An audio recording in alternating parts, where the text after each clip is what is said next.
I pledge allegiance to the flag of the United States of America and to the republic for which it stands, one nation, under God, indivisible, with liberty and justice for all. Roll call. Ms. Elchow? Here. Mr. Lindemann? Here. Dr. Gomez? Yes. Mr. Ramos? Here. Mr. Perrin? Here. Item D, approval of the minutes, 1, 2, and 3. Entertain a motion to do that. I move to approve. Is there a second? Second. By Mr. Ramos. Any discussion? Roll call. Ms. Elchow? Yes. Mr. Lindemann? Yes. Dr. Gomez? Yes. Mr. Ramos? Yes. Mr. Perrin? Yes. Item E, summary of current events. Ms. Samayo.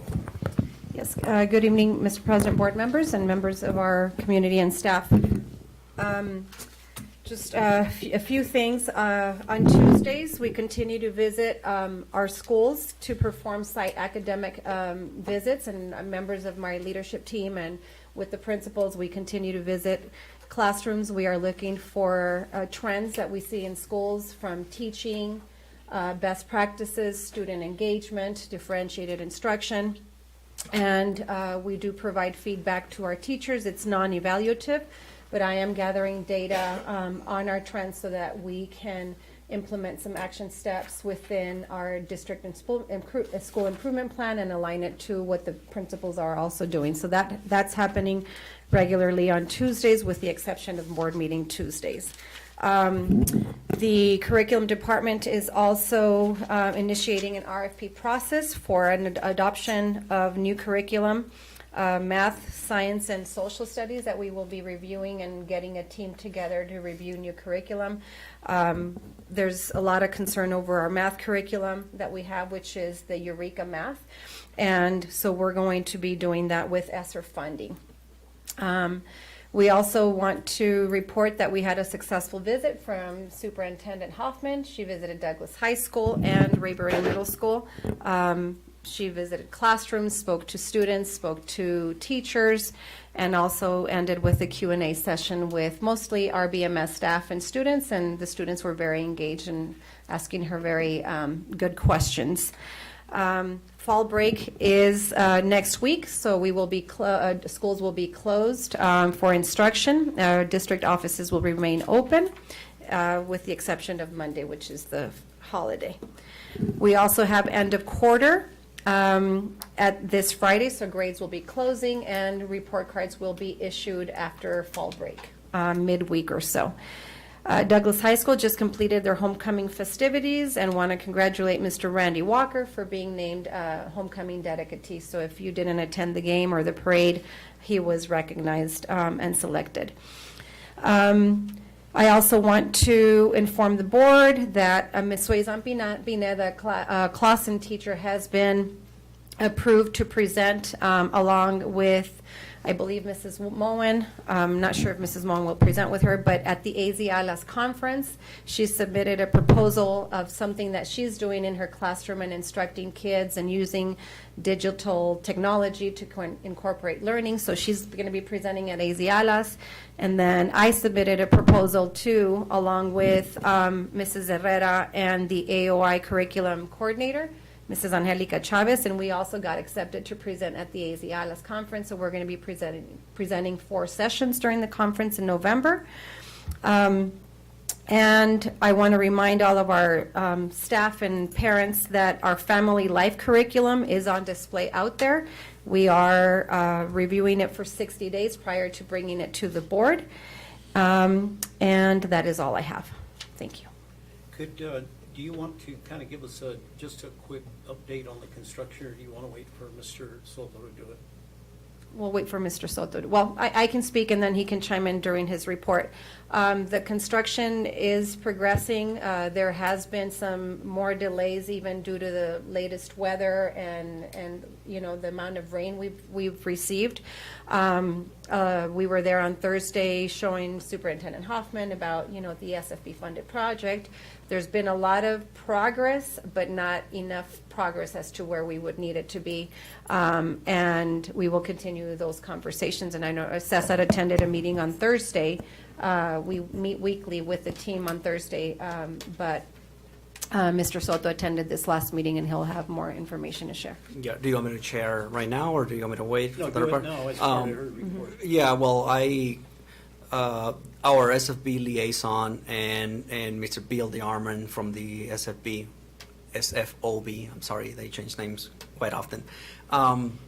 They attended here, there, after the meeting, they went and had a tour the facility, well, the construction site. They're pleased with the progress so far. On a good note, they're planning on installing the APS transformer.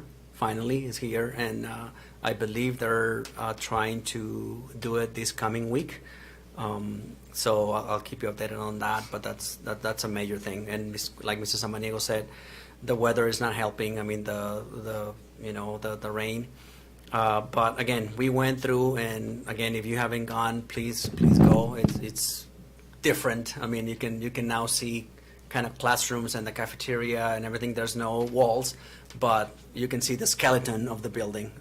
They're still trying to start erecting the CTE classrooms, which is where the weight room and all of the CTE classrooms are going to be. But that's mainly where it's at right now. Contractually, when's the completion date contractually? Contractually, I mean, I know there's I don't know if there was a revision to the contract, but I don't know there was a letter that say that they were going to be done by the end of November. I believe November 29 was the last day. But again, with all these delays, we're waiting on another letter to let us know, when they're planning on finishing. They're going to go by areas. I know they're heavily working more towards the cafeteria to have it ready and hopefully make it available for the students, and then go on and so forth to the different buildings. But we haven't seen another letter to tell us what's the projected ending date now. Well, for clarification, you're going to have the cafeteria ready, but the district isn't going to sign off on the completion. No. Until the Correct, whole until the project's whole thing completed. is So we over. don't sign off on the cafeteria, right? Okay, is that what you were saying, that they're Right. going to start using the cafeteria? Well, I mean, that's the plan is to have it finished in case that the students want to use it or whatever. But like you said, I mean, it's probably better just to wait. No, I No, wouldn't yeah, sign off. I wouldn't sign off on. And I think the whole idea, or at my last meeting with the architects was, as they were going to progress and try to complete some of the buildings, he didn't discuss, okay, we're going to, we're going to sign off that you've received and it's completed and it's ready to be utilized, building R, let's say. And then we're going to go to building S, because we started this project as a whole and we're going to receive it as a whole.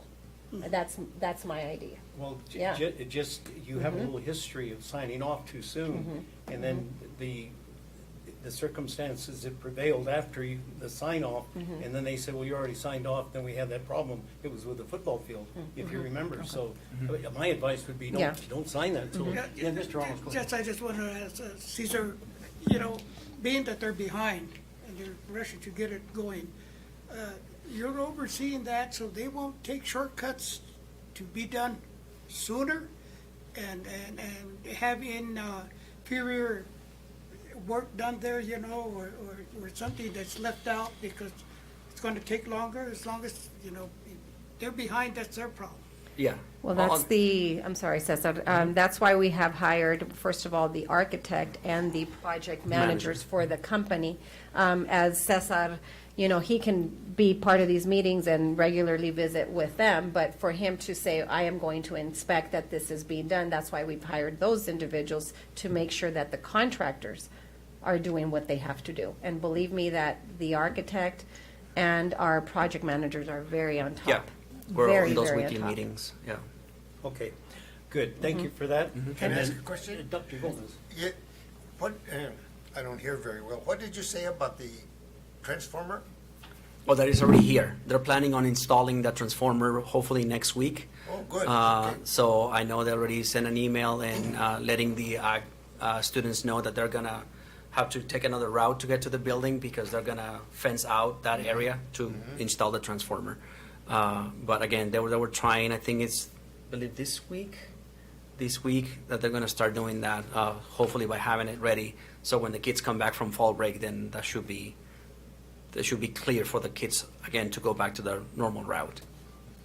And the other major thing that happened during the weekend, I believe September 10th, 11th, was the connecting of The water lines between Joel Carlson and the high school, and utilizing Eddy Avenue. So that took over that weekend, and it went through successfully. I think the next one is Okay. gas lines.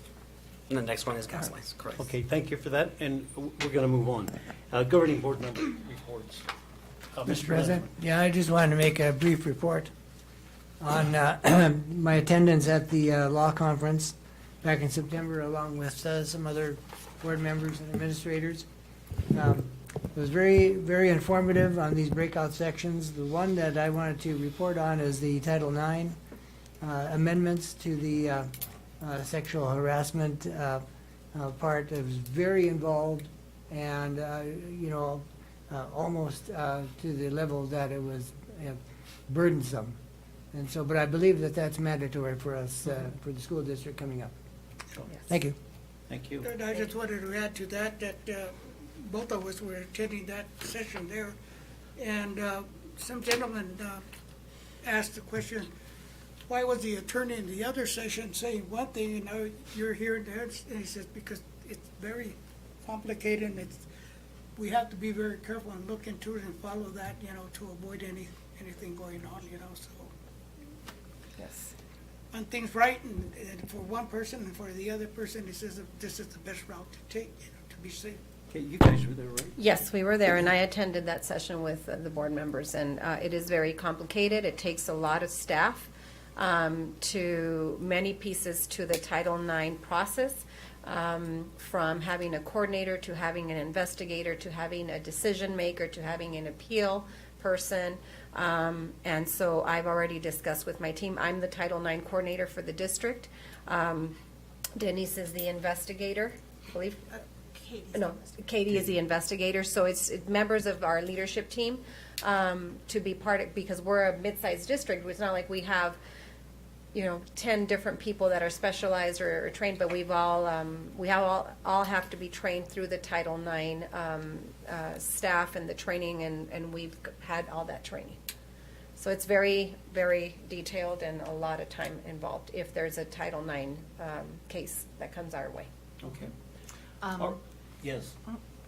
I also attended the law conference, and I was the district delegate. Very interesting, very, very interesting, and very frustrating at times. Mitch is right. Mr. Lindemann had warned me that it can be kind of, a political situation. But made it through. I also attended homecoming. Congratulations, Alejandra, for being our homecoming queen. Thank you. And to Randy Walker for being the dedicatee. And I also attended the ASBA county meeting with Ms. Samaniego and Ms. Valenzuela. So. And it Okay, was so interesting. with that, thank you, and we're going to hear the good stuff, what we're all here for about the students. Yeah. And from the queen over Yes. there, I think. From the queen. Attended. Congratulations. So go ahead, Thank you. Alejandra. Okay. Good evening, Mr. President, members of the board, Superintendent Samaniego, and members of the public. The activity report at DHS and DUSD schools for the month of October is as follows. Our school highlights. We've got great news to share about our students at Douglas High School. Our Student Athlete Leadership Council visited all elementary schools and middle schools for homecoming to promote school spirit and motivate students to participate in extracurricular activities. Mr. Walker was recognized as this year's homecoming dedicatee. We welcomed the class of 1972, 1982, 2002, and 2012 for their class reunions. Our student council hosted a class reunion brunch at Douglas High School prior to their school tour. DHS DECA attended the leadership conference at Chase Field and represented our school at the Diamondbacks game. We had the honor and privilege to have AZ State Superintendent Kathy Hoffman and Cochise County Superintendent Jackie Clay visit our school and see a few of the great programs we have to offer at Douglas High School. Our culinary program treated our guests with appetizers, and our student body officers provided the tour of our school. What's going on in our district? No school on Columbus Day. It's a holiday, October 10th, 2022, and no school fall break, October 11th to the 14th. Douglas High School. October 6th is senior night for golf and swim. October 18th is PTSO meeting. October 20th is the Douglas High School College Fair, the Arizona College Consortium. October 25th is PSAT testing. October 27th is senior night for volleyball. Ray Brain Middle School. One of our 8th grade students, Cesar Gaxiola, placed 4th in a cross-country tournament in Sierra Vista, Arizona. Visit from Superintendent Hoffman went well. She complimented the beauty of our school, the engagement she saw in the classrooms she visited, and the warm welcome she received. Ray Brain Middle School girls volleyball team won against Huber last week. Saturday, October 1st, girls volleyball tournament in Nogales, Arizona. ELL quarterly meeting will be on Thursday, October 6th at 5 p.m. Staff versus volleyball team and student council on Friday, October 7th. An early release for all students on Friday, October 7th, the end of the first quarter. Clausen. Fragile Planet visited our school on September 30th. It was a lot of fun, especially with the crocodile. ELL quarterly parent meeting on Thursday, October 6th at 4 p.m. and 4:30 p.m. We will be celebrating our custodians and security this Wednesday. Quarter 1 Awards Assembly will be held Wednesday, the 19th. Red Ribbon Week speakers will begin September 21st and proceed until November 1st. Pumpkin Party festivities on October 31st. Congratulations to Mrs. Pineda, who will be representing DUSD as a presenter at Azialis Winter Conference in November. Stevenson. October 2nd is Custodians Day. October 3rd is Wildlife Park presentation. October 21st is the Quarter 1 Awards Assemblies. October 24th to the 28th is Red Ribbon Week and Halloween parties. Joe Carlson. The Book It reading program begins this month and will run through March. We will have an ELL parent meeting on Thursday, October 6th. This week is Spirit Week with daily dress-up days to celebrate the end of Quarter 1. Our awards assemblies for Quarter 1 will be on Thursday, October 27th. The Douglas Police Department will have a presentation for Red Ribbon Week on Friday, October 28th. We will have our Halloween classroom parties on Monday, October 31st. And Ferris. The Fragile Planet Wildlife Park shows visits Ferris on Wednesday, October 2nd. ELL quarterly parent meeting on Thursday, October 6th at 4 p.m. and 4:30 p.m. PTSO meeting on Thursday, October 6th at 5:30 p.m. Ferris end of the quarter celebration assembly on Friday, October 7th. Ferris parent reunions on October 24th and 25th. Red Ribbon Week, October 24th through the 28th. And Halloween parties and Ferris trunk or treat on Monday, October 31st. And that's it. Okay, thank you. And congratulations again. Thank you. There's a question regarding the minutes. Yeah, did we approve the minutes, Mrs. Smith? Yeah. Okay, all right, just want to make Yeah. sure. It was a roll Yep, okay. All right. Just want to make sure. Mr. Soto, I guess. your year-to-date budget? Yes, again, this is my monthly report, Mr. President, board members. This report that you see has the beginning balances according to the revision that we're going to talk about later in the agenda. But I just want you to see that this is what we have so far. Do you have any specific questions about it? Members of the board, any questions regarding that? Go ahead. Okay. Again, once we talk about the revision of the budget, then we'll talk about all of the issues that we still have in our court, when all school districts have with the aggregate expenditure and all that potentially coming next year. But then we'll talk more extensively about that later on when we talk about the budget revision. Okay. Anything, members of the board, anything regarding travel? You have any questions on the travel report? Oh, Mr. President, I was just wondering if we had, Ms. Samaniego has taken a real hard look at what's beneficial to our district and what may not be as beneficial as when we travel. Yes, and I will look at that very closely as I get travel request. Of course, Mr. Bahrain had already talked to me about state travel, out-of-state travel being brought to the district, and that's for personnel, staff, or conferences and things like that. But I am reviewing things closely. All right, thank you. Anybody else, members of the board? Item F3, human resource staffing update and student enrollment. Ms. Cox. Hey, good afternoon. So Hold the yes. mic down. Sorry, thank you. So our current enrollment is 3,860. Last month it was 3,853.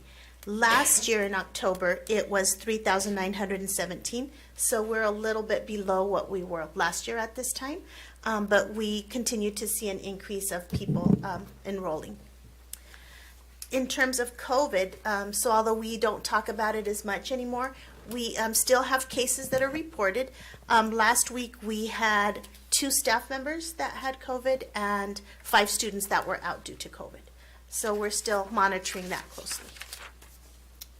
And that's all I have. Do you want to talk about what New Student Center is reporting as far as guardianships being denied? Just a brief update. Yes, so we continue to see that guardianship is being denied, and so we're having issues with that, or they're postponing the interviews so that when people go to the county to file or to get approved, that's taking a little while as well to even get an appointment. So we are dealing with a lot of guardians coming to the district that have previously had guardianships and are no longer, they're no longer being granted guardianship. So that's impacting our attendance, our enrollment, I'm sorry. And we have nothing to do with Nothing. the approval. Is their guardianship just given to them for 1 year, right? Yes, only 1 year. So They have to renew it every year? yes, they do.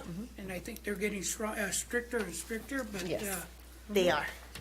When you say they're having a hard time getting, you mean a court date? They're having a hard time getting a Having court date? a court date. And who, do you know, and it's about time they started scrutinizing those, because we know, living on the border, all up and down the border, that there's shams and actually it's fraud, because they're collecting state ADA for people that aren't residents. But the ones that you said that are being renewed in the New Student Center, they review them every year, Every right? year, yes. And if they red flag one, then do they let the court know that?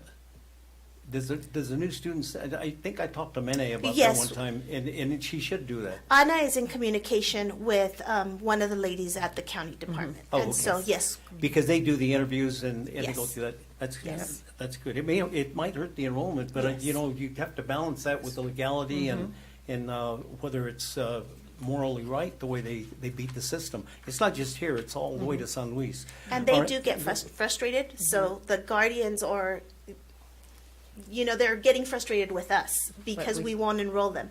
But we have to follow protocol and Right. procedure, and so, Law. yes, and the law. Okay, very Thank you. good. Are you done? Yes, Thank you. All right. We have the Douglas Rotary Club wants to address the board regarding donating dictionaries, and that's going to be done by Mr. Kevin Smith. Good evening. I wanted to let the superintendent, the governing board know that Douglas Rotary Club is preparing to make donations of dictionaries to all of the third grade students in Douglas. They're currently on order, and as soon as they're received, they'll make the preparations to start distributing them out. And that the value of the donation could be considered at $1,188. That's great. You generally, historically, have done that yearly, right? They do it most years. When COVID hit, that created Yeah. a problem. Obviously, they weren't able, the schools weren't in and that kind of stuff. But now they're getting back into it. They're going to start, like I said, they've ordered it. As soon as they're going to start distributing them to all the third grade.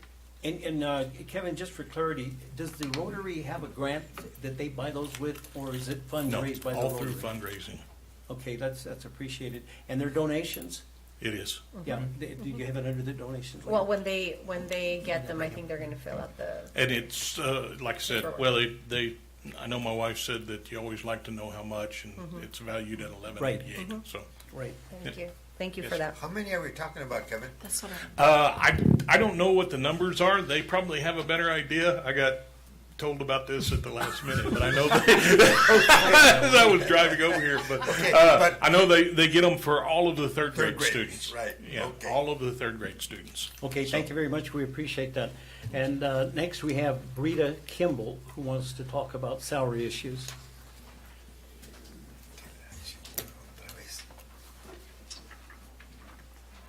We're Oh, there's speaking two of them. together.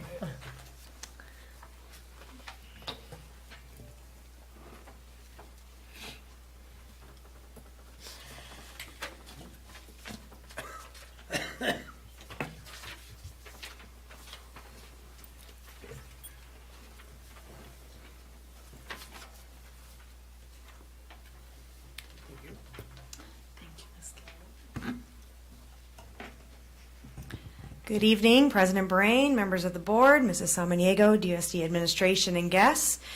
My name is Brita Kimball. I'm Douglas Education Association Vice President, and this is Jennifer Liebert. She is our DEA site rep for Paul Huber. We're back. We're speaking again. Just wanted to reiterate that the district is receiving some new funding from the legislature. That's totaling just over $2 million based on the estimates that came from the Joint Legislative Budget Council. So we mentioned during our September comment to the board that Douglas Unified has some issues with salary compression, and I wanted to share another example with you this evening. Classified employee A is making $13.29 per hour, and that person has worked 1 year in the district. Salary B, classified employee B, is making $13.30 an hour, and that person has worked 10 years in the school district. Classified employee B is making 1 cent more than per hour than employee A. These employees work in the same position within the same department. Notice the 9 years difference in years with the district. This is not okay. So there is a salary committee in place that's attempting to fix many of these salary issues. Administration has shared that if the plan is approved by the school board, they want to roll out these corrections over a 4-year span. We are asking that the district use a portion of the new funding that's coming in from the legislature to correct these issues in 1 year's time, not 4 years' time. If it's spread out over a 4-year span, we might actually complicate the issue of compression rather than fix it. We also risk losing staff and teachers to other districts due to frustration and feeling unappreciated. However, if the district makes the decision to correct this issue this year, in 1 year rather than 4s, we can avoid this. So we have a long list of compression examples that we will continue sharing with you at each board meeting. And we hope that by hearing these stories, the school board and the district will do the right thing and correct the issues this year. Thank you. You know, before you go, first of all, I know you're in constant communication with the staff because it's great for the board to have that information, but we're lay people. You know, we don't understand that and the mechanics and how it works. But when you discuss it with the administration and then they feel it appropriate to bring it to the board for whatever reason, then they'll bring it and then we'll have a full-blown discussion and explanation about this. We've seen this before. This historically happens in any governmental agency where they have that type of a pay where it's different ratings and classifications. It happens all the time. And it's not easy to fix. It's something that historically when you continue to give raises and then you fall behind and then you raise the entry level, all of these disparities start to perpetuate themselves and it becomes very, very difficult to overcome it. You might be able to cure it for a couple of years, but then it's going to catch up with you again, and then you're going to be looking at the same problem. And I know you're aware of that. What you're wanting to do is is I'm going to refer it to the administration for them to look at it and then bring it to the lay people, and then we'll look at it and they'll explain to us what's going on, and then we'll see what they come up with, okay? Appreciate you being here.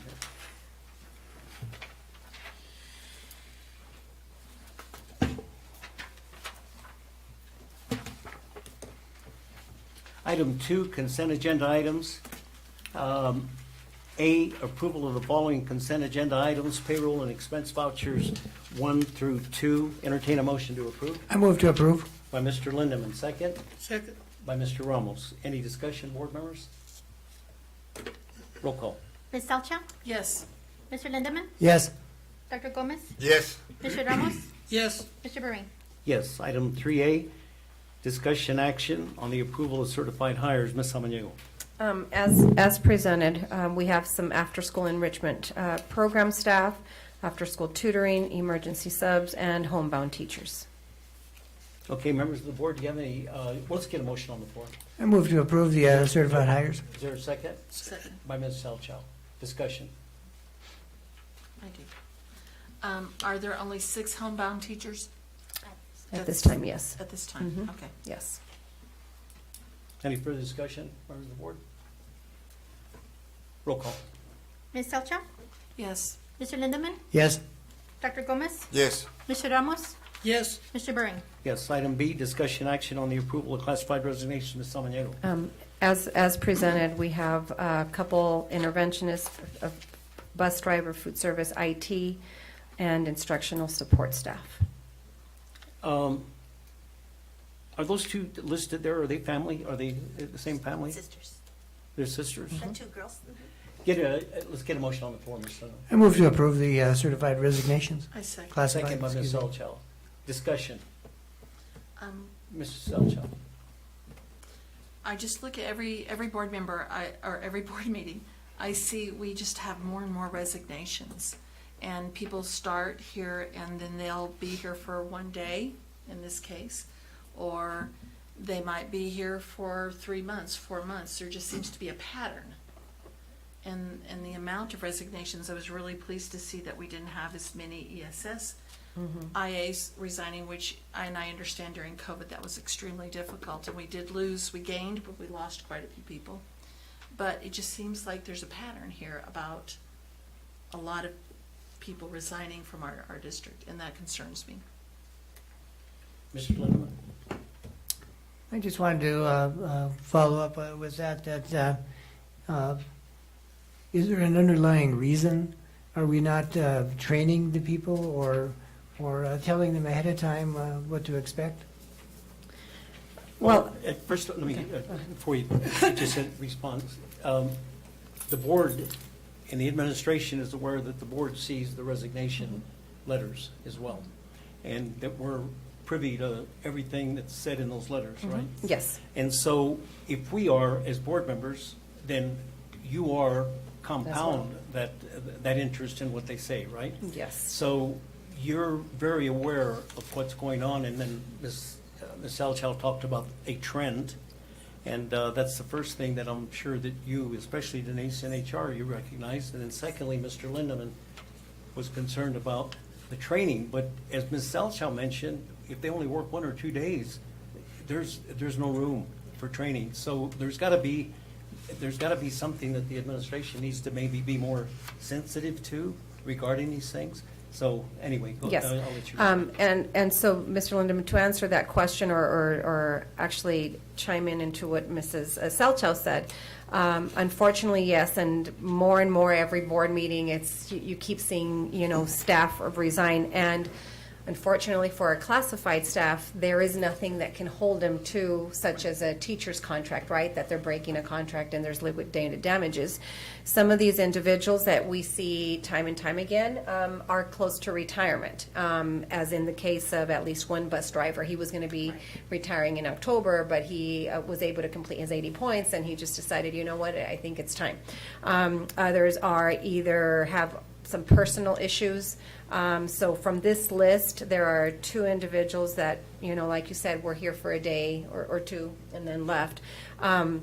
And so when these letters come in, we treat them as sort of an exit interview. And most individuals, if they're professional enough, they will go to their immediate supervisor and say, I am resigning because of this reason or that reason. And if there is something that is awkward in their letters, I can assure you that HR is following up with the supervisor and trying to get some more information or more clarity as to why the resignation. And so some people are, unfortunately, for personal reasons, medical reasons, are moving away or getting other jobs. So we're very sensitive. And with training, since I believe 2 years ago, I think when Denise came on board, I said we've got to do a better training with our classified staff that we hire. And because most often they get hired and then here you go, you get your ID, you got a report, and you're now an ESSIA, right? And so, unfortunately for them, hasn't been, an extensive training of, let's say, like the new teacher induction program, so what they do is they spend some time here for an onboarding. So I started calling it an onboarding day. So they come here and do all of their mandated trainings that they do. Then we really try to, at least when they start at the school sites and that's the responsibility of the administrator, not so much myself or Mrs. Cox, is that they pair them up with, let's say, the ESS teacher or another ESSIA and says, this is going to be your role as an ESS. Usually their first impression is really the administrator, right? They meet with the administrator, who's the one that interviews them, who's the one that makes a recommendation, and then that comes forth on their first day of the job and provides that more in-depth information as to what their role is going to be, where the room is located, and all of that. So we are very sensitive, and I was also pleased not to see ESSIAs. Yeah, very, very pleased. I know resign. that, I know Ms. And Walker's it's working concerned- really yes, hard with and that. we are, because ESS has its own challenges, as I've mentioned to you in my governing board updates. One more thing, with the interventionist, do we have other names that we're looking at? Because I see this as a very important job to get those students, that they need that connection and that assistance with their academics. Yes. So. There are. I Okay. think they're in the process of either have completed interviews or will be making a recommendation. Wonderful. Members of the board, any further discussion on that? Thank you for those comments, and thanks, and I know that you're sensitive to that. All right, Roll call. roll call. Ms. Elcha? Yes. Mr. Lindemann? Yes. Dr. Gomez? Yes. Mr. Ramos? Yes, Mr. Bereen? Yes. Item C, discussion action on the approval of classified hires, Ms. Samaniego. As presented, again, you'll see some after-school enrichment program, 21st Century, some new hires for ESS, and regular IAs and substitutes. Entertain a motion to approve. I move to approve. Oh, I'm sorry. On this list. Well, we can Okay. get the motion on the floor. Okay. Go ahead. Yeah, I move to approve the classified hires. Is there a second? second. By Mr. Ramos, is it something that should have been done before the motion? Mr. Duarte, who is the fifth bullet, notified HR this afternoon that he's unable to take the job after all, for after-school enrichment program. My motion will include the exception. But is he still gonna Yes, he's still our employee, he just will not be able to do do the after? after-school, yes. So did you amend the motion to exclude him? Yes. And then would you second that, Ms. Salcho? Yes, I will. Okay, so then we have a motion on the floor. Any further discussion? I just had a quick question that the fund, is this an M&O thing, or is this? For which one, Mr. Lindemann? There's several. So you have some Yeah, ESSER there's several funding, there. ESSER 3, Okay, 21st Century, and then some M&O. okay. They're not delineated, so I was just wondering. On your background information, they are, right there. Are they on the Uh-huh, computer? yes, Oh, sorry, I yes. was looking at Okay, this. okay, sorry. Thank you. But yes, they are. Further discussion or explanation? Roll call. Ms. Elcha? Yes. Mr. Lindemann? Yes. Dr. Gomez? Yes. Mr. Ramos? Yes, Mr. Bereen? Yes, item D, discussion action on the approval of classified hires, Ms. Samaniego. transfers. So it's, you got two, and they are currently our employees already, moving into either more hours in that same position within the district. Entertain a motion to approve. I move to approve. By Mr. Lindeman, second. Second. By Ms. Salchow. Roll call. Ms. Salchow? Yes. Mr. Lindemann? Yes. Dr. Gomez? Yes. Mr. Ramos? Yes, Mr. Bering? Yes. Item E, discussion action on the approval of a revised certified contract. Ms. Samaniego. And I'm bringing this back just for clarity. If you recall, last board meeting, we approved Ms. Bianca Hernandez, who's the interim, was approved as the interim secondary curriculum coordinator, was presented as an addenda, but just for clarity purposes, I'm bringing that back, and it's to revise. Her teacher contract to include the 20 additional days from May 26th through June 23rd, so that it's recorded correctly. Entertain a motion to approve. Move to approve. Is there a second? Second. By Mr. Ramos. Any further discussion? Roll call. Ms. Salchow? Yes. Mr. Lindemann? Yes. Dr. Gomez? Yes. Mr. Ramos? yes, Mr. Bering? Yes. Item F, discussion information only for classified internal transfer. Ms. Samaniego. And again, this is just for information, moving from a floater health aide to staffed at Ferris. No action item Members of needed. the board, any questions, comments? Item G, discussion action on the approval of donations received for Douglas Unified School District number 27. Ms. Samaniego. Okay, we have several items. A football tunnel inflatable donated to the Douglas High School football team, value of $2,000. Another donation of $500 to the football team for away game meals. We have also 5 golf bags donated to the Douglas High School golf team, estimated value of $516.27. And we have several, as you see the list in your background, donors choose items for classroom projects. Entertain a motion to approve. I move to approve the donations. By Mr. Lindeman, second. second. Second by Ms. Salchow. Any discussion? Members Yeah, of the board? yes. Okay, I don't understand this classroom donations, and then you total them up. Do they come from the same source Are or you different sources? Are you asking about the donors choose? No, the fourth bullet. Yes, so all those donations are from this fund called Donors Choose, or this, how do you call it? Like a website. A website. And so they come from the same source, and That's- they each earn different amounts for the different projects that they are submitting for. I just think, want to point out that Mr. William A. Nicholas, who donated the $500, he's a well-known in his time football coach and teacher at Douglas High School for many years, so we appreciate that from him. Yes. And we have a motion on the floor. Yes, sir. Roll call. Ms. Salchow? Yes. Mr. Lindemann? Yes. Dr. Gomez? Yes. Mr. Ramos? yes, Mr. Bering? Yes. Item H, discussion action on the approval of creating the school safety and emergency preparedness secretary position and revision of job description. Ms. Samaniego. Governing board, as you all aware, we have approved now 5 new school resource or school security officers.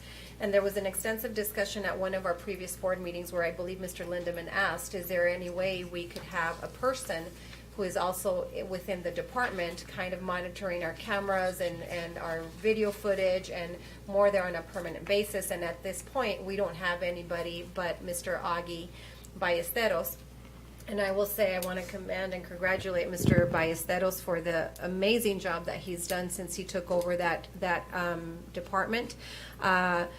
Because he's very involved within our schools, he's not sitting in his office. And right now, with the increase in staffing, the increase in safety measures and concerns that we have, we do need, I am requesting that the board approve a secretary position for that department. This will allow not only the schools to communicate directly for emergency situations, location of security staff.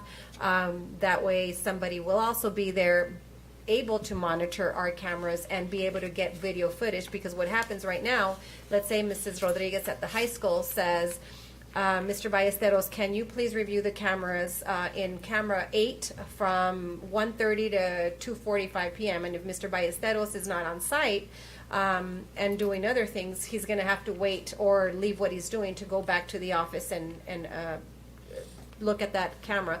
Now, the schools do have monitors within their offices, and they are able to see all the cameras. But this is really a department that has grown and that is very much in need of a secretary position. And so all supervisors have a secretary position, except with the exception of security. And I have presented a job description which I revised to fit the needs of that department and the duties of that role, other than just a regular secretary that is needed for this very specific and unique department. For discussion, let's get it on the floor. I move to approve. Second? Second. By Mr. Ramos. I don't think you need to give much explanation about the necessity of, and this isn't a capricious position. This is something that's noted. But you know, one thing that I wanted to point out is I don't think that, I think that the general public, especially the parents, should know that the district, and I don't think I ever saw that we had added five security officers. Was there ever anything on the website, or did you? But because it's something I think is a reassurance and something that parents and the community should know, that the district is very sincere in taking this very serious about what we're doing here, and this is coupled with that. Yes, and I know we had a long and extensive report that I did prior to the board approving the 5 security, and that was big over the summer, that we said part of my safety and preparedness strategic plan and working with our department and our staff is the need for 5 security, finding the funding, why we need them, and assuring our parents. So we did that here at our board meeting, and I'm sure the principals have also done that. And I will tell you that I've got very many comments from parents saying the presence of a security staff, either outside or in the hallways, or welcoming, kind of just adds a little bit more comfort to our parents. But I will do more of that communication.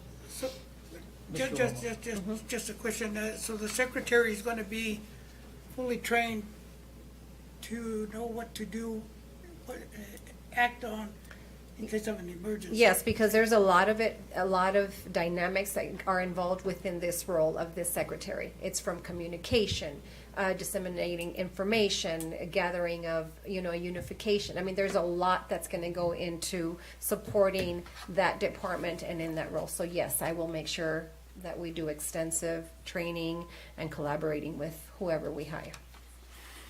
Okay, so procedurally then, we're going to do Approve the position. the The position funding first. and the funding. And, well, in the job description. Yeah, and the job description, yes. Okay, so all in one motion. Yes. All right, so then we need a motion to approve the position, the job description, and the, Funding. and the posting of the position, correct? Yes. Okay, Mr. Lindeman, will you make that motion? Yes, already I'll had a make that motion. motion. Oh, I'm there's sorry. already a motion. There's already a Oh, motion, yes. Did you include all of that in your motion? Yep. About the job description? It was all encompassing. I included approval of item H. What's, It says position Yes. and revision of job description. was the funding listed there? No. Well, the job description is for a new position, will be funded from M&O. That's in the background information. Okay, that's good. All right, any further discussion? One question, so she's really going to be doing a lot of surveillance, but she's going to be Mr. Ballesteros' secretary? Yes, so it's a secretary for that department, and for Mr. Ballesteros. Okay. Anything else you want to add about the qualifications or anything like that? Well, it's part of the job description there, and so we will be advertising and posting the position, but definitely want somebody that has prior secretarial experience or training, high school diploma or general education, 1 to 3 years of prior clerical experience, bilingual preferred, any equivalent combination of training, education, experience that meets the minimum requirements for this job.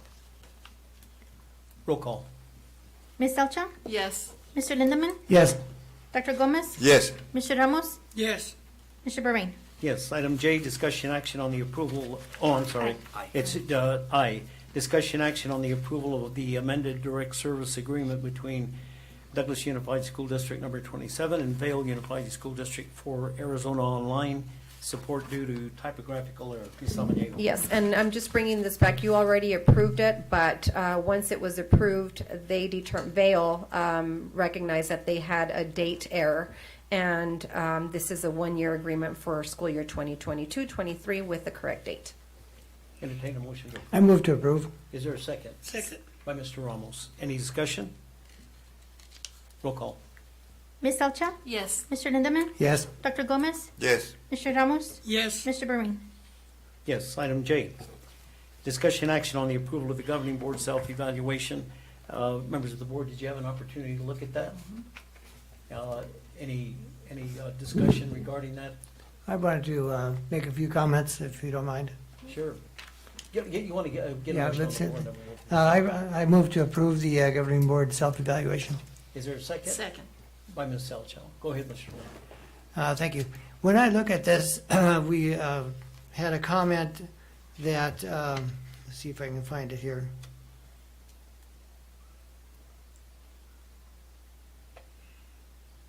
The curriculum better suited to the needs and abilities of the students. But I think what was meant there was that, for an example, Eureka Math moves too fast. And I'm sure you've heard that from the teachers, and that goes way back when I was helping out. It doesn't allow the students to grasp anything. And then you move on to the next concept. And I think that's too fast, and I think that sometimes hinders our students' Ability. improvements and abilities. So. Okay. And I did review your comments, and I take everything and, be very reflective. And I think Eureka Math, since you mentioned it, what we've been discussing here is that when Eureka Math was brought on, it was over how many years ago, Ms. Cox? It's about 8 years, 10 years. 10 years. And so for those teachers that were here when it was rolled out and we implemented Eureka Math, they were part of that training. However, analyzing and evaluating our curriculum for math and our professional development, there's teachers within the last, I want to say, 5 years or more that get hired. And Eureka Math has, it's a high-level math. It's even for parents to help their kids has been an issue. And so we have realized that there hasn't been any professional development from Eureka Math itself, experts who the company trained and allowed us to roll out the program back then.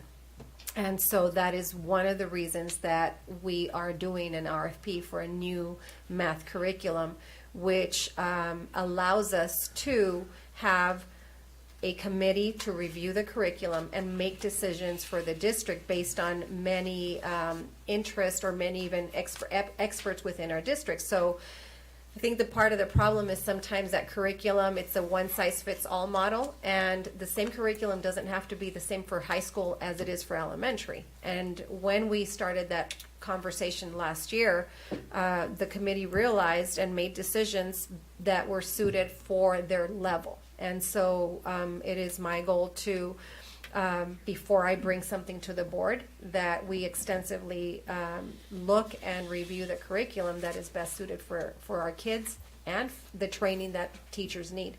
And this will be something that it's a systematic problem. So for example, we'll adopt something this year, and let's say we adopt, I don't know, we go back to Saxon Math, right? For the elementary level. Well, these teachers that we have this year or even in the next 2 years will get the adequate training. And then so as the years progress and the same curriculum is there, teachers get hired, and so they don't have that extensive training that happens initially when you do a textbook adoption. But that's where the role of the teacher lead teams, the instructional support coaches that we have, the instructional coaches that we have in the curriculum department, to then do more in-depth training and bring those new hires up to speed with curriculum pacing, delivery of the lessons, and all of that. So I do take that feedback to heart, because we need to do a better job in analyzing our curriculum and evaluating whether it's working or not. I have a question Yes. regarding this, just a really quick one. When you're reviewing and when you're deciding those textbook adoptions or programs, as we need to vote on, are you including all three levels? Yes. So you have high school people on the committee as well as middle school and elementary working elementary. together, so that we don't have any academic gaps or holes? Yes. Okay. So, and when we were going to bring a textbook adoption for math last year, but because it was being purchased out of ESSER, the committee later, or the former director of curriculum realized that because it was ESSER funded, we had to go through a full RFP, so then we had to stop the process. But the high school selected a whole different curriculum from the middle school and the elementary, because they had experts from the high school that knew what they needed for the high school. Thank you. My concern is that, as we know, if a student feels successful, then they're going to continue. But if you feel swamped out, you're not going to want to do any more. So I think that's what we all know. That's the truth about kids. And so that was my concern. Okay. You know, if you've got a presentation thing that says, and math was only my example. This can be Yes, but in in anything. all of the you know, Subjects. subjects. Yeah, thank you. But you know, that's what my concern was. And even 10 years ago when I was doing it, it seemed like you would compress the students' feelings when they're not successful, and then they, I think it just snowballs, and that's why we have low letter grades. Well, I think our job as educators is also to, we don't want to dummy down our curriculum, right? But we want to be able to challenge our kids and our teachers, which I think is one of the hardest things to do as a teacher, is to be able to differentiate the instruction, because you have kids from all levels. You have 30 kids in your classroom, and 5 are in, level 1, and I've got 10 at the mid-range, and then you have another 10 that are your high-achieving kids. And so for a teacher to be able to differentiate in the classroom, that's actually one of the things that we're looking for in our academic site visits, that we want to start seeing more, because we do want to challenge our kids. We want to make them competitive with other kids, as in Arizona, when they may move to another district or another school that, and I hear this often, they went to this school and they already knew more than what you guys are teaching in Douglas. So we want to make them successful, but we also want to challenge them, and so that's the teacher role of, I want to challenge you, but I'm also going to provide you the support systems if I'm challenging you too much. And I may be wrong in this, but as my example, the curriculum itself says you got to be at this many places The this module. time. You're talking about and if the modules. kids aren't going to do there, Yes. they're not going to be there. They're not going to be successful. And I will tell you that is a concern coming from teachers too. I have to stick to this pacing guide, and Mrs. Selcha is very familiar with pacing guides and the creation of pacing guides, and the creation and the support that comes from the curriculum department to work with teachers to develop that. So it's very frustrating as a teacher to know that I have to be on module 3 when my students are understanding module 1. And so do I make a decision as a classroom teacher to hold my kids back? Now, that's where the differentiated part becomes, because you can't hold all 30 kids back. You've got to be able to challenge and provide interventions within your classroom and tutoring, but you're not going to keep all the kids behind. And that's where the task of a teacher is very complicated. But I do understand what you're saying. I just want to mention that having heard all of that, it's even going to be even more difficult now with the state legislature allowing you to hire. Now our problem hiring qualified Staff math and teachers, and then you're getting people that really, Or experts in the area in the field. it's even going to be even more. And for our elementary teachers, I gotta, my hat's off to them on, because they have to be able to teach all subjects, and dealing with, the different academic levels and the struggles within just one classroom. So part of what we're doing with that, we just got 2 teams that are going to be working with ADE and ASU, and they're going to be talking about changing the way we teach in our schools and evaluating the traditional system. So we're going to be learning from that, and hopefully we can learn something from that virtual training that we're going to have over the course of the year, because it's called a next generation of workforce of teachers. And really, the teacher right now is responsible for 30 kids, right? And your letter grade affects you. It's your letter grade. Ana Samaniego, I have my 30 kids.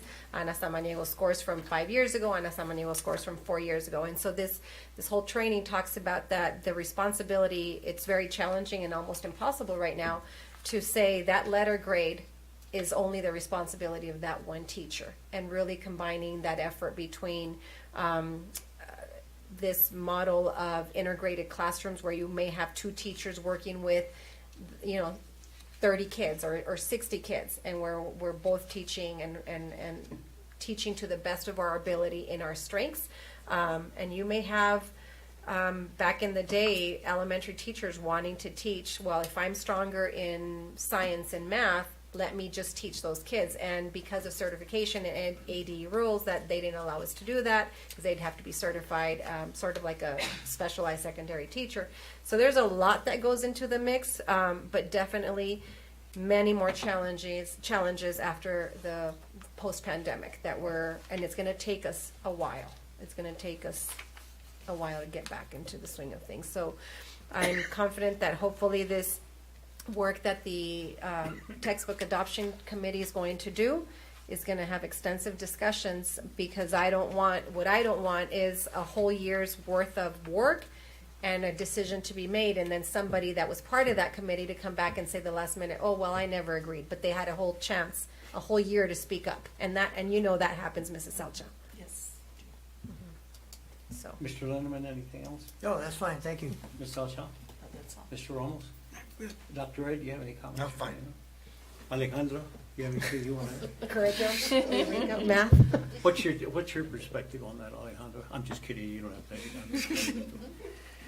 have to.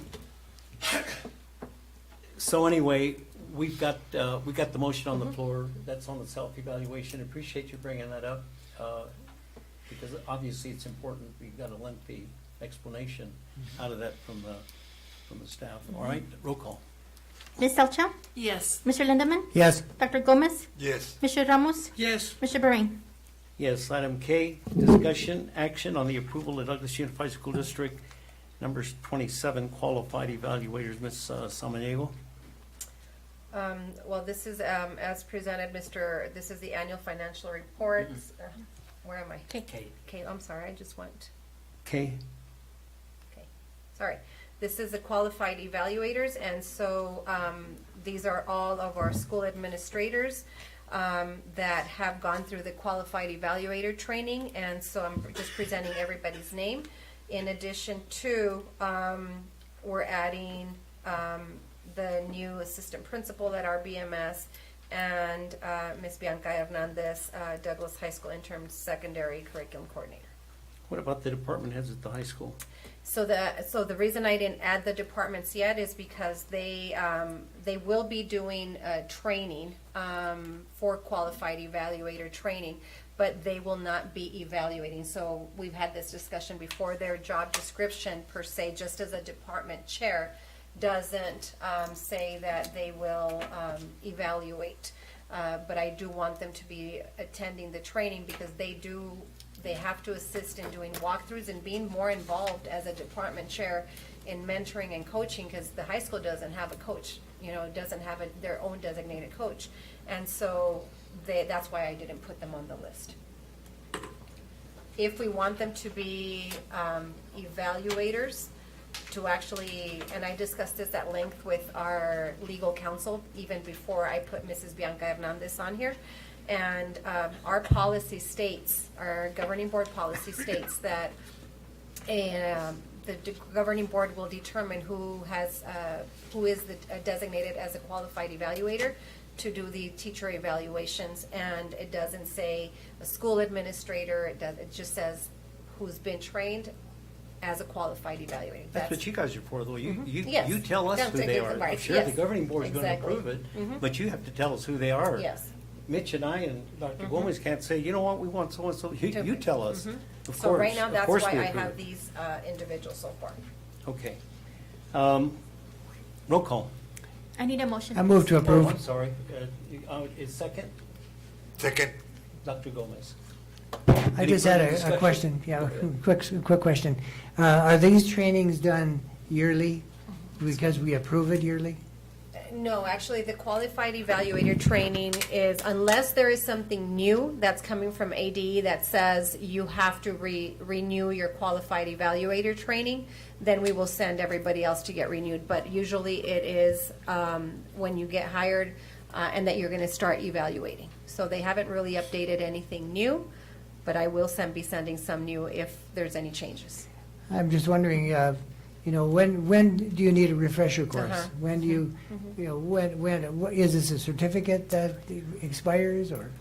No, it's not a certificate that expires. It's just you've received the qualified evaluated training and they will issue it to you, so there's no expiration date. And I will tell you that our admin are very good about when they feel that it's, or even if I feel it's time for them to have a refresher, I will send them and they will ask to be sent again.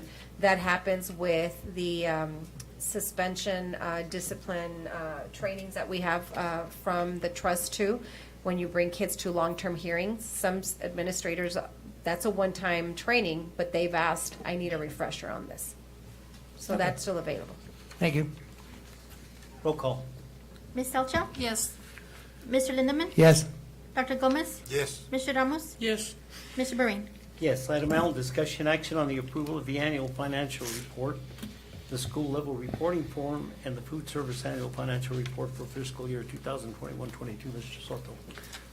Yeah, Mr. President, you guys have those reports, and you see the difference. Previous years, it was just the AFR, the annual financial report. Now the state wants it, this big additional report, which is the school level reporting. This is the closing of the books for school year 2022. All of the operations and stuff, along with the food service one. And again, the school level reporting is mostly for informational purposes, for if you want to see every individual school, how they spend the allocations they have for the year. I'm going to give you my personal opinion about, I really don't see much of a need for these, because every single school has a different number of students, has a different needs for different, so you might see some schools spending more on the instructional side than the custodial side and stuff like that. But again, it's a requirement that we have to submit, and I don't know if you have specific questions about it. Get a All motion. over the three, Get a motion I move to approve. Second Second. by Ms. Sancho. Members of the board, any questions? I had one question, Mr. Soto.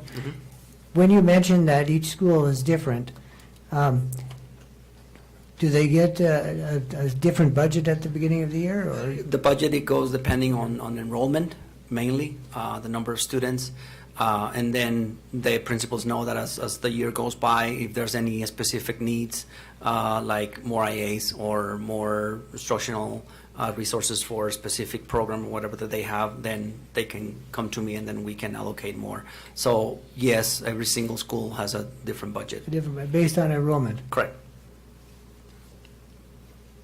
I'm just wondering that when the enrollment changes throughout the year and the needs change, is there a buffer or something that we can? Correct, and that's when we have revisions. Like, for instance, we're going to talk about the revision pretty soon, and this one is mainly because of the per student allocation change. Well, didn't change; it wasn't approved on time by the state. But again, typically we have a projected enrollment, and that's where I base my budgets on. But then after the first 10 days of instruction or school, then we review again. Is there more enrollment coming to Stevenson or to Joe Carlson? And then we adjust, especially with staffing. So yeah, there's a buffer, and then then we come and do another revision to the budget, like most likely we're gonna have another one in December. And if there's some changes, then you're gonna see a change. This one that we're gonna talk about, we included these 5 positions for security that wasn't before. So again, the revision to the budget. So there's a buffer, like you say, Okay. for every year. Thank you. And then I think also before even the budget revision happens, if there are needs that happen between that revision, as Mr. Soto said, the admin will either reach out to him, and if he says no, there's no money, then they reach out to me, right? And most of the time, he says no. But they will reach out to me, and then we look at the possibilities. And so there's been times where M&O, or he allocated some extra funding just to buy desks for, student desks, because that's a big expense, and so we've done that. So that's where also that buffer is, where if the needs change, there's a definite need for whatever it is, whether it's curriculum, whether it's resources, or which most of the time it's staffing. We do take a look at that and allocate more money if we see that the need is there and that we can justify it. Okay. Thank you. So principals, you just contact Mr. Soto. Any further discussion on it? And then, Roll call. Ms. Salcha? Yes. Mr. Lindemann? Yes. Dr. Gomez? Yes. Mr. Ramos? Yes, Mr. Bahrain? Yes, item N. Discussion action on the approval of the adoption of the governing board resolution supporting a, M. I'm sorry, I'm sorry. Discussion action on the approval of the revised district annual expenditure budget. That's why Sonia's here. Right. For fiscal year 2022-23. She doubtfully you can handle it. And the previous All right. ones too, so. All right. Go ahead, Ms. Again, like we were just talking about, our revision to the budget, this one is mainly because of the per student allocation change. This is an updated one. But then, like Mrs. Cock mentioned, yeah, we're losing kids. This revision shows a loss of around 30 kids, which you might think is not much, but it's roughly, $150,000. But again, this is just the revision. Most likely, we're going to have another revision in December, like we normally have. And then again, if needed, then we're going to have one in February or March, depending on the changes and depending on staff requirements or things like that. Again, this is the revision. The main thing to look at is the decrease in enrollment, but also the little decrease on property tax that was already approved by the county supervisor. It's not much, but it's a reduction on property taxes. I don't know if you have and a was there specific. I do have a question. Was there any change on per pupil ADM? Yes. Which is what? Can you state that? to the board? The amount? The amount, again, yeah, it was, the adoption of the budget was based on last year's allocation, per student allocation. Now the state came out with the new one kind of late, so that's why we have to do this revision. And I don't have the specific number, I think it was $70 more, Sonia, per student, that we got the new allocation. Well, it's $329 more per student than what it was That's true. adopted. Okay. I wanted the board to know that. Okay, we're going to talk about the aggregate, the AEL in a minute, because that's going to be important. So we have a motion on the floor now, right? No, sir. Oh, okay, let's get one on. I move to approve. Is there a second? second. By Mr. Ramos. Any discussion? I did want to ask Mr. Soto, $329 more, what was it that originally then? Do you have that figure offhand? It was 4,445 was the proposed base, and then when we revised it's 4,775. Per student. Per student. $47.75? 4,775. Correct, 47.75. Okay. And then my question is there a way to determine whether we're losing money because that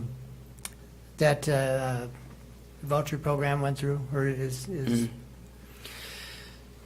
Well, again, this is enrollment numbers that we have, and that's what the state is going to give us. Again, if a parent wants to apply for the voucher and take them to Loretto per se, then the state is going to not give me that money. Let's just say Mrs. Cox wants to go to Loretto. Okay, she goes there, I stopped getting the funding, but then the family gets, I believe it's like $7,000, which they're only giving us $4,700 per student, but they're gonna give them $7,000 so they can go to a private school. So I guess a way of knowing, I don't know if New Student Center Yes, and keeps we record of would that. have, we would have a way through our record keeping of when students withdraw from the district or transfer to another school. There is a code that we use, and when we get a student record request from another school. So I'm not too sure if we could determine that they are withdrawing because of a voucher specific, that they have received a voucher from the state, but there is enough data for us to gather when students have even transferred to a charter school here because of the records request, when they've moved to a different city or out of state, or just simply withdrawn for lack of absences. So, I'm just trying to wonder how that's going to affect us specifically, with all that's going on. Yeah, Thank you. we'll see. You can also get the voucher for homeschooling yes. Correct. if you want, so that's the other thing too. A lot of people don't know that. You can apply for all that money and say you're gonna homeschool them. And, but that's just the ongoing Dilemma. And demise of the public schools in Arizona. We're gonna get to the reason for that in a minute. Okay, so we have a motion on the floor? Yes, sir. Roll call. Ms. Elcha? Yes. Mr. Lindemann? Yes. Dr. Gomez? Yes. Mr. Ramos? Yes. Mr. Bahrain? Yes. Item N, discussion action on the approval of the adoption of the governing board resolution supporting fiscal year 2023 aggregate limit, excuse me, expenditure limit override as recommended by the Arizona School Boards Association. Mr. Soto, either you or Anna can agree to it. That's just a political thing. Yeah, so this is coming from ASBA, and we received it, I believe, last week. And so basically what they are proposing is that school boards adopt a resolution which determines some specific language about our AEL override. And so just on your background, it says, when the legislature passed this year's budget, it was known of fact that the money appropriated to K-12 education would exceed the AEL contained in the Arizona Constitution. The situation is the same as last fiscal year, where if the legislature did not vote to override the limit prior to March 1st, school districts will be forced to reduce their budgets by over a combined $1 billion statewide.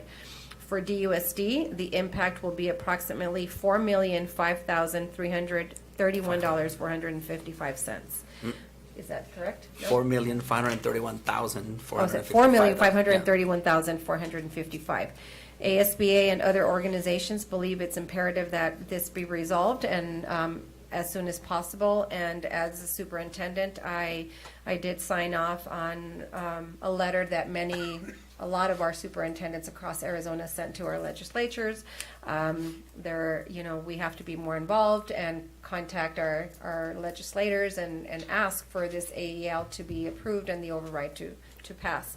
So the resolution you have before you is done by ASBA and in standard language. Do you want me to read it all? No, No, no, okay. I'm sure the board's read Yes. it, haven't you? Yes. Yeah. So, Okay, we'll get a motion on the floor to approve. I move to approve. Second? Second. By Mr. Ramos. Any discussion, members of the board, or regarding that at all? Well, if I may, Mr. President, Go ahead. we are not to be political. And there's always, but on the other hand, you have to be. And so where can we stand? Well, don't talk about politics, because if you look at item O, you're gonna see that thing riddled with politics. That's all it is, politics. And if we're not on that yet, but when we get there, that's only the damage done by the policies here that they could get out of the legislature. And if you follow the legislature, you'll see there was about 50 more of those that didn't make it. So who would want to stay in public education anymore we'll get to that in a minute. Okay. But go ahead and finish your I was just going to say, is it appropriate for me to say that everybody has to vote? We have to vote. All right.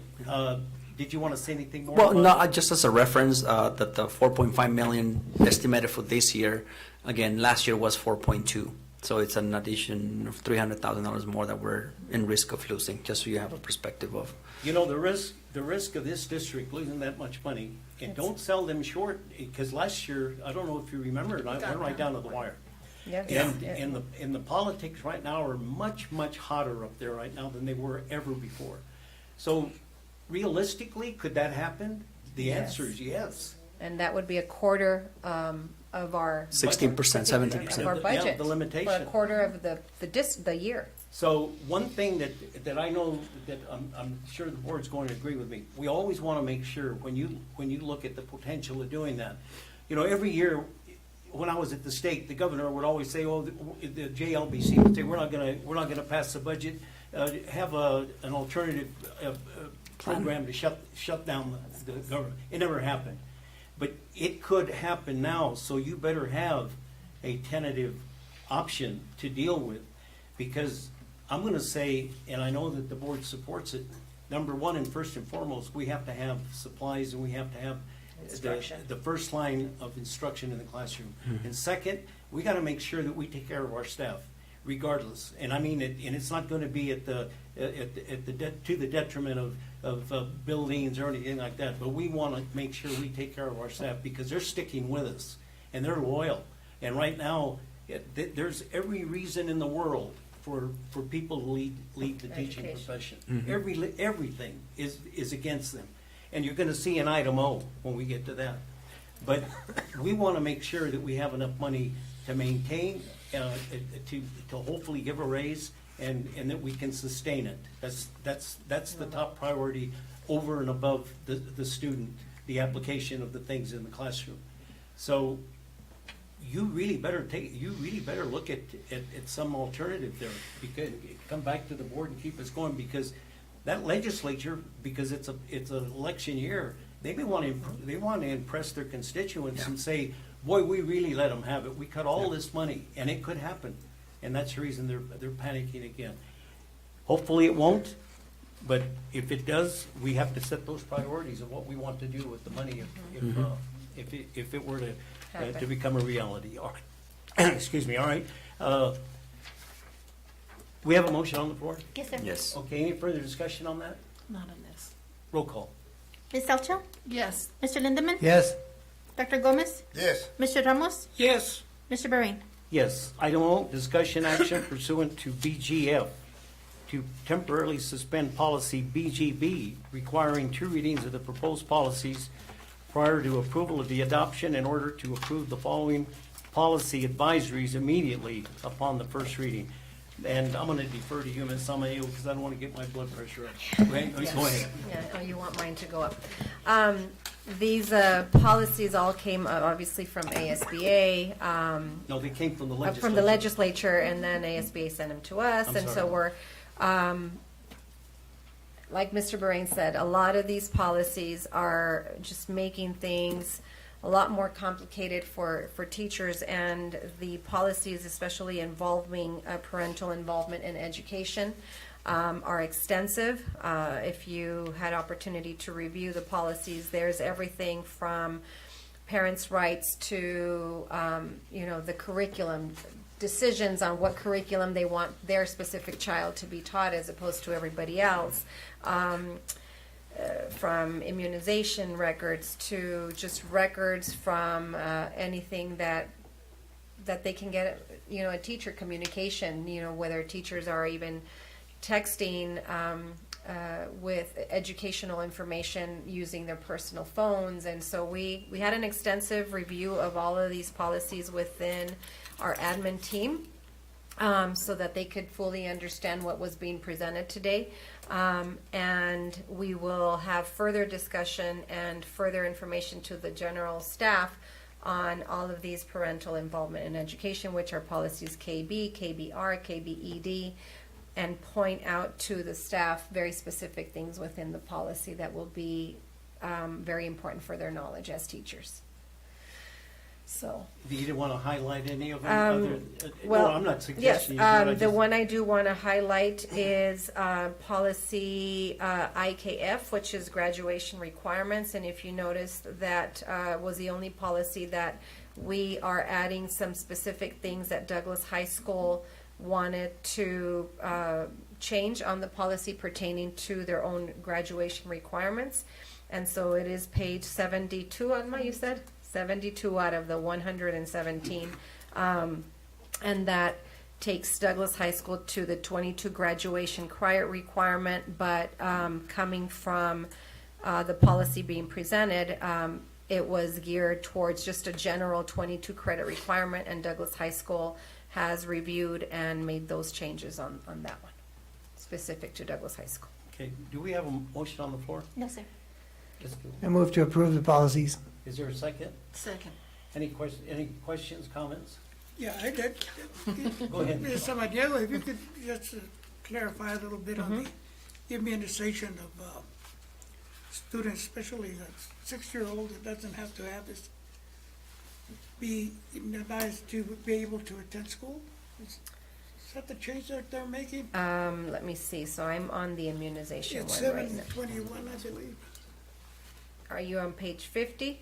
Because they're all over the place. It says, let's see, a child in compliance with the requirements of the child has met the criteria, the appropriate immunization schedule as recommended by the Department of Health. A child shall not be allowed to attend school without submitting documents, proof of the school administrator, unless the child is exempted from immunization records. Is that the one you're talking about? Yeah, no, there was about a 6-year-old not having to be immunized. But that's something we can look It's into. on there.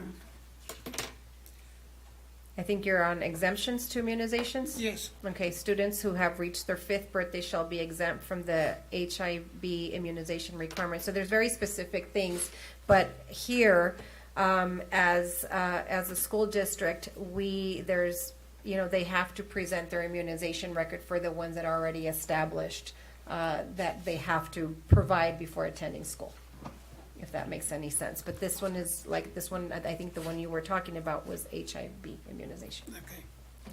Yeah, my concern was that some parents would say, they don't have to be immunized, so then they wouldn't even take their kids, And I'm just concerned for the children, that they don't get their shots, because we're not requiring that, And Mr. there's Lindemann? personal sorry, go beliefs. ahead. Yeah, Go it's the on. same No, go ahead. shots, yeah. And if you read the policy, there's a lot of language, but it says in accordance to ARS 15873, documentary proof is not required for a student to be admitted to school if one of the following occurs. And I think that hasn't changed, that has been there.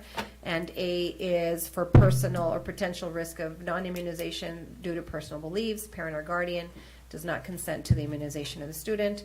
Or B, the school administrator receives a written certification signed by a parent or guardian and by a physician that states that one or more of the required immunizations may be detrimental to the student's health. But that hasn't changed. Thank you. Mr. Lindemann? No, that's fine. Just- Any other member of the board? Yes. Yes, I have a couple. I guess I just don't get it about the policies with KB and parental involvement in education, because having been hired in, 1981, and it was extremely, it's always been part of the Douglas Unified School District that parents have a voice in their children's education. If they are willing to become involved, if they're willing to attend, ask questions, ask teachers, then their rights and their opinions, they do matter. One thing that kind of, and I mean, there's not much we can do, of course, because this is coming from our legislature, is that, and looking at things that, if you choose not to have your child participate in a sex ed program, that's always been part of it. Your child came home with a permission slip, and if they brought it home to you, you signed it or you did not sign it. There was nothing that, no bad feelings about the child who doesn't attend that. and the parent takes care of that, hopefully at home, and everything was okay. So I really think that the DUSD has been involved, all of this, and I don't know what's happening with the rest of the state and those schools that they seem to be very concerned about. But and something that kind of hits home with me is, of course, the library materials and adoption. As a person with a bachelor's degree in library science, we were taught to consider all aspects. If a parent chooses not to have their child read something or check something out, that's between that parent and that child. And I'm just wondering, where do we have the manpower to have to, if we're not automated on every school, and a teacher and a parent comes in and says, I'd like to know all the books that my child has read, and they're in the 11th grade. I mean, can you imagine how you would even try to find those records and do that if you're not automated? I mean, it's ridiculous. I'm sorry. Yeah, we don't have the manpower. And we asked, No. we had that discussion at leadership team, and I asked Mr. Marco Durazo, I said, Marco, are all of our schools automated? And he says, no, there's just no way. I mean, the high school, I believe, was the only one. We used to have automation in the It middle used- schools, but I'm telling you, it's extremely Really? expensive, extremely. And you have to have people who know how to work the information and can pull the records. But that doesn't bring back the old, what are you going to do, go through, I think Ray Borain had approximately 5,000 to 6,000 books. Are you going to go through every single card and look to see who checked it out? I mean, it's just there has to be some onus on the parents to talk with their children, to say, we don't want you doing this. Although, if you ban a book, if you say you can't do it, you've just made that book the most popular book in humanity, and especially with children and teenagers and preteens. I mean, tell your kid not to do it, well, you can find out that they'll find a way to do it. So I'm sorry, that's my little public service announcement. That's a point well taken, because the It legislature really makes me doesn't angry. think Yeah. that parents are smart enough to do that, because if you look at the genesis of all these or any of the other ones that are being promulgated in the schools, it's always because, especially now, with a personal situation with the legislator themselves or with their constituents. And so they run the bill and they pass it because they're going to show the public schools in Arizona that they can do whatever they want.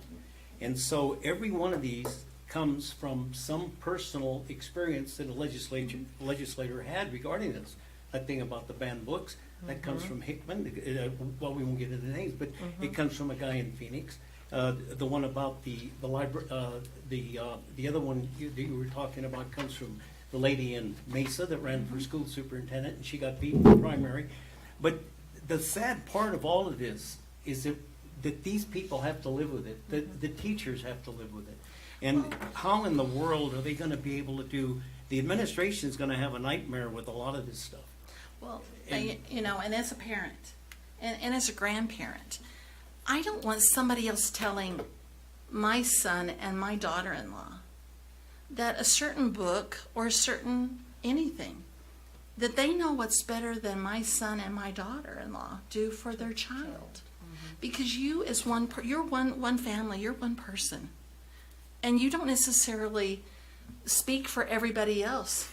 And you might be limiting that educational experience for other children for a decision that you made personally. So we have to be careful, even as parents. We have to be careful as members of the public, that we realize that our opinions, they do matter, but they also affect other children and other people's children. And I think that nobody's even thinking about that at the legislature right now. The one that Mr. Ramos mentioned, and all the ones dealing with the health department, of course, they were mandated to the health department. Those came because of the pandemic. And the legislators didn't like the mask mandates. They didn't like any of the things that were with the immunization. So they went into their caucus. They decided, we're going to get that passed. They got the majority. They got it passed. And now you're looking at it. There it is right there. So all the things you're saying is right, but they're taking that away from us. They're taking it away from the school people. And that's what really, really is distressing right now, that they're gonna have to live with all that. So we won't get into that anymore unless you have any specifics. And we have no choice because it's mandated that we have to adopt them because they all came out of a Senate bill or a House bill. So we have a motion on the floor. Yes, sir. I don't want to cut anybody off, but I know that you feel strongly about the legislature, don't you, Denise? No, I'm just kidding. Alejandra, I'm not going to ask you, because I know that, you guys are lucky at the high school, right? High school age? Everything is just great right now, right? You don't have to worry about it. But They're living do their you best- want They're somebody living the telling best you of you their life. can't read a book? Yeah. She's not worried about all this stuff. All right, we have a motion, roll call. Ms. Salcha? Yes. Mr. Lindemann? Yes. Dr. Gomez? Yes. Mr. Ramos? Yes. Mr. Bahrain? Yes, item 4A, request for future agenda items. We have a policy to handle that now. And announcements, Announcements, let me see. Again, just a reminder that this week we have early release on October the 7th. Columbus Day, no school, and all offices will be closed on Monday. Fall break, so we encourage our teachers to get some well-deserved rest. Our school administrators that have the time off or that will be taking time off as well. And our next regular board meeting on the 1st of November. okay, so, Mr. Brain? Yes. I just have a question. Sure. And I should have brought it up when Denise said it, but when you talk about having cases of COVID, and this is a big pet peeve of mine, when you say there's cases of COVID, does that mean that the person is sick or just tested positive? That they tested positive for sure. Some may be feeling sick, others may not, so, But you don't know that. Do you ask that? yes. It's like when their symptoms started, and because that's how we determine when they can return. okay. I'm going to entertain a motion to adjourn. Before I do that, Ms. Salchow, we're going to be thinking about you. Thank you. Yes. God bless. And entertain a motion to adjourn. Move to adjourn. Is there a second? Second. By Mr. Ramos. All those in favor? Aye. You guys didn't vote? Aye.